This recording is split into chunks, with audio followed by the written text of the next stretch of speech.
Sunrisers হায়দ্রাবাদের ঘরের মাঠে ফের দেখা গেল সেই চেনা বিধ্বংসী ব্যাটিং রূপ। আর এবার তাদের তাণ্ডবের শিকার কে? আর কেউ নয়, রয়্যাল চ্যালেঞ্জার্স বেঙ্গালুরু। হায়দ্রাবাদের রাজীব গান্ধী স্টেডিয়ামে ৫৫ রানে দুর্মুষ করল প্যাট কামিন্সের অরেঞ্জ আর্মি। টসে জিতে প্রথমে ব্যাটিং করার সিদ্ধান্ত নেয় হায়দ্রাবাদ। আর শুরু থেকেই আরসিবি বোলারদের ওপর যেন হাতুড়ি পেটা শুরু করেন অরেঞ্জ আর্মির ব্যাটাররা। ওপেনার অভিষেক শর্মা মাত্র ২২ বলে ৫৬ রানের একটি টর্নেডো ইনিংস খেলেন, যার মধ্যে ছিল ৫টি বিশাল ছক্কা। ভিও চলবে, কিন্তু আসল ধামাকা তখনও বাকি ছিল। এরপর পিচে আসেন ভাইস ক্যাপ্টেন ঈশান কিষান। তার ব্যাট থেকে আসে ৪৬ বলে দুর্দান্ত ৭৯ রানের ইনিংস। আর শেষবেলায় আরসিবি বোলারদের কফিনে শেষ পেরেকটি পোঁতেন হেনরিক ক্লাসেন।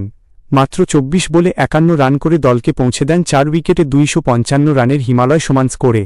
এই ম্যাচে এক অনন্য রেকর্ড গড়ল হায়দ্রাবাদ। অভিষেক, ঈশান এবং ক্লাসেন তিনজনেই একই সিজনে ৫০০+ রান করার নজির গড়লেন। ২৫৬ রানের বিশাল টার্গেট তাড়া করতে নেমে শুরুটা আগ্রাসী করেছিল। ভেঙ্কটেশ আইয়ার ১৯ বলে ৪৪ রানের একটা ঝড় তোলেন, কিন্তু বিরাট কোহলি এবং দেবদত্ত পাডিক্কাল দ্রুত প্যাভিলিয়নে ফিরে যাওয়ায় চাপে পড়ে যায় বেঙ্গালুরু। ভিও চলবে।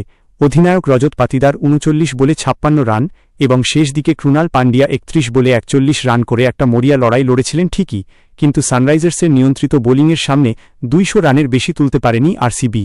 হায়দ্রাবাদের হয়ে তরুণ পেসার ঈশান মালিঙ্গা ৩৩ রান দিয়ে ২ উইকেট তুলে নিয়ে আরসিবির ব্যাটিংয়ের কোমর ভেঙে দেন। এই ম্যাচটি ৫৫ রানে হারলেও নেট রানরেটের এনআরআর জোরে টেবিলের ১ নম্বরে থেকেই প্লে অফে যাচ্ছে আরসিবি। অন্যদিকে দুর্দান্ত জয় পেয়ে সানরাইজার্স হায়দ্রাবাদ শেষ করল ৩ নম্বরে।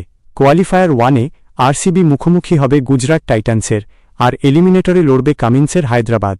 এই বিধ্বংসী ব্যাটিং নিয়ে সানরাইজার্স হায়দ্রাবাদ কি এবার ট্রফি তুলতে পারবে, নাকি চ্যাম্পিয়ন হবে আরসিবি?